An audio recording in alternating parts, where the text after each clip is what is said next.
Tulo ka adlaw sa dili pa mubukas ang klase, busy na karon ang mga baligyaanan ug mga school supplies ug school uniforms. Aduna kunoy gamayng kabaguhan sa presyo matud sa mga manindahay. Atong sayran sa live report ni Nico Sereno. Nico?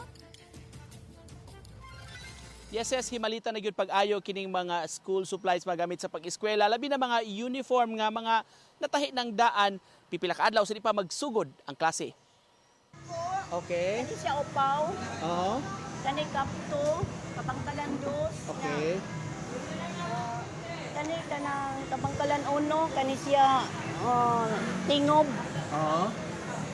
Nga kani magikay. Kumpleto sa mga public schools sa Mandaue ang mga gipamaligyang uniforms niining stall sa second floor sa Mandaue City Public Market. Pipila ka adlaw na lang sa dili pa mag-abli ang bag-ong school year, busy na sila. Daghang mga ginikanan ang miadto aron makasukod og humandaan nga uniform para sa ilang mga estudyante. Sa una, nag-K1 siya, gamay ra kayo ang mga requirements, karon nga nag-kinder na siya, ubay-ubay na gyud. Mahal man pupaltahi niya, palit kag tela, mahal na, so mas may nang pre-made na judaan. Matud sa namaligya, gamay ra hinuon ang aumento sa presyo. Mapalit ang set sa uniform, upper ug lower, pambabae ug panlalaki. Labing gamay nga size, 300 kapin, paris na. Depende man gud sa size og sa iyang kuan na may plain, naasay kanang mga kanang stripe, checkered. Ang high school ma'am 580. 580 to 600 depende po sa sizes. Kung naaman sir mga gamay ra 10 pesos ana.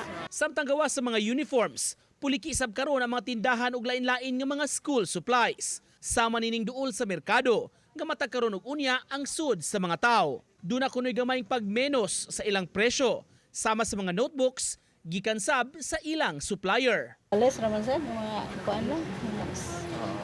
Mga ilang mga basic items. So 80 leaves kay 13, ano to? 13. 13 Pero pesos. nagkuan pa may basin may chance pa nga mo. Down po naman. Ang sikreto kuno ses para makabarato nining mga ginikanan nga nangumpra para sa ilang mga anak o canvas kuno daan sa asay maayo nga tindahan ug muhangyo sab kay pwede man sab nga makatag og discount ang mga manindahay. Ses? Daghang salamat, Nico Sereno.